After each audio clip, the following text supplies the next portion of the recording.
Welcome to Democracy Now!, democracynow.org, the War and Peace Report. I'm Amy Goodman. The World Health Organization says the number of confirmed coronavirus cases worldwide soared to 15 million last week, by far the highest weekly toll since the beginning of the pandemic. Countries across the globe, from Mexico to Argentina to the Philippines, have shattered previous records for new infections. Hospitalizations are rising rapidly in many places. In Canada, Quebec's premier said Tuesday he'll begin levying fines on adults who refuse to be vaccinated for non-medical reasons. German Chancellor Olaf Scholz told Parliament Wednesday he'd like to make vaccinations mandatory for all adults.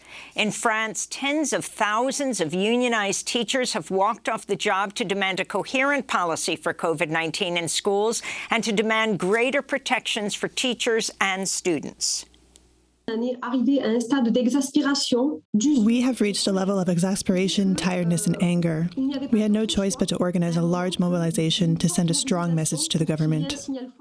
In Britain, some senior members of Prime Minister Boris Johnson's Conservative Party are calling on the Prime Minister to step down after Johnson admitted he attended a cocktail party at his official residence in May 2020 at a time when he'd ordered the UK into a strict coronavirus lockdown. Opposition parties also demanded Johnson resign. This is Labour Party leader Keir Starmer. After months of deceit and deception, the pathetic spectacle of a man who's run out of road. His defence that he didn't realise he was at a party. It is so ridiculous that it's actually offensive to the British public. He's finally been forced to admit what everyone knew, that when the whole country was locked down, he was hosting boozy parties in Downing Street. Is he now going to do the decent thing and resign? Across the pond here in the United States, President Biden is announcing the deployment of 1,000 military medical personnel to 6 states where hospitals are overwhelmed with COVID-19 patients. The U.S. is averaging nearly 800,000 cases per day, a record high, and more than 145,000 U.S. hospital beds are filled by COVID patients, also a record number. Top infectious disease expert Dr. Anthony Fauci said Wednesday most U.S. residents will be exposed to coronavirus at some point. Virtually everybody is going to wind up getting exposed and likely get infected. But if you're vaccinated and if you're boosted, the chances of you getting sick are very, very low. California Governor Gavin Newsom has approved a policy change that will allow asymptomatic healthcare workers who've tested positive for coronavirus to return to work immediately. The president of the California Nurses Association, Kathy Kennedy, blasted the decision, writing, quote, "We need more infectious disease controls, not more casualties. Surging pandemic numbers are a warning to strengthen safety measures, not weaken them," she said. In West Virginia, Governor Jim Justice has called off plans to deliver his State of the State address after he tested positive for coronavirus. Justice's chief of staff said the 70-year-old Republican who is vaccinated and boosted is very ill with COVID-19 and suffering from elevated blood pressure and severe congestion. Republican Minority House Leader Kevin McCarthy said Wednesday he will not cooperate with the House committee investigating the January 6th insurrection at the U.S. Capitol. The panel had asked McCarthy to voluntarily testify about Trump's state of mind in the run-up to the riot and in the week following the attack on Congress. McCarthy slammed the committee as illegitimate and said his private conversations with Trump were, quote, "not remotely related to the violence that unfolded at the Capitol," unquote. President Trump cut short a telephone interview with National Public Radio Tuesday after he was repeatedly called out over his lies about the 2020 election. Trump hung up less than 9 minutes into what was supposed to have been a 15-minute interview with host Steve Inskeep after repeating conspiracy theories about Joe Biden's Electoral College win. NPR aired the exchange Wednesday. You have to solve the problem of the presidential rigged election of 2020. Mr. President, if I'm... Wait, one more question. I want to ask about a court hearing yesterday on January 6th. Judge Amit Mehta, he's gone. Okay. During the interview, Trump branded Republican Senate leader Mitch McConnell a loser for failing to back Trump's unsupported claims about the election. On Capitol Hill, Biden is holding a lunchtime meeting today with Senate Democratic caucus. The White House is pressuring Senators Joe Manchin and Kyrsten Sinema to support a change to Senate rules that would allow Democrats to pass a pair of major voting rights bill with a simple majority, circumventing a Republican-led filibuster. On Wednesday, Senate Majority Leader Chuck Schumer outlined a plan to bring the voting bills to a debate using a parliamentary maneuver. The move would still leave room for Republicans to filibuster final passage of the John Lewis Voting Rights Advancement Act and the Freedom to Vote Act.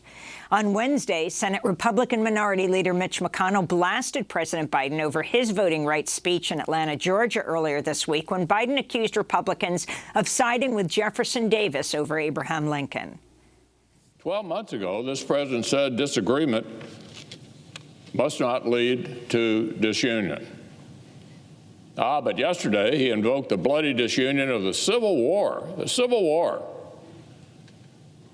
to demonize Americans who disagree with him. In 2015, an old photo emerged showing McConnell posing in front of a large Confederate flag at a Sons of Confederate Veterans event in the early 1990s. Ohio's Supreme Court has struck down a state House and Senate redistricting plan that's heavily gerrymandered by Republicans to preserve their supermajority in Ohio's State House. The court gave the Republican-dominated Ohio Redistricting Commission 10 days to submit a new plan after it determined the previous maps violated an anti-gerrymandering amendment to the Ohio Constitution. After headlines, we'll speak with Ari Berman of Mother Jones about the coming coup, how Republicans are laying the groundwork to steal future elections. In the occupied West Bank, Israeli forces killed an 80-year-old Palestinian-American man Wednesday.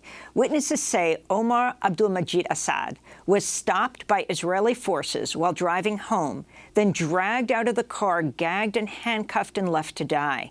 The U.S. State Department says it supports an investigation into the death of Assad, who holds U.S. citizenship. In other news from the region, Israel's Supreme Court ruled Tuesday the Interior Ministry cannot deny Palestinians who marry Israeli citizens the right of residency in Israel. A court in Germany has found a former Syrian intelligence officer guilty of crimes against humanity, wrapping up the first-ever torture trial against a member of President Bashar al-Assad's regime. Anwar Raslan, a Syrian army colonel, was sentenced to life in prison after the court linked him to at least 4,000 instances of torture, dozens of murders, and 5 cases of sexual violence in Syria. Police arrested Raslan in Germany in 2019, with prosecutors citing the principle of universal jurisdiction for serious crimes. 5 more Guantanamo Bay prisoners have been approved for release. 3 of the men are from Yemen, 1 is Kenyan, and 1 is from Somalia. None have been charged with a crime. The Biden administration made the announcement earlier this week on the 20th anniversary of the prison's opening.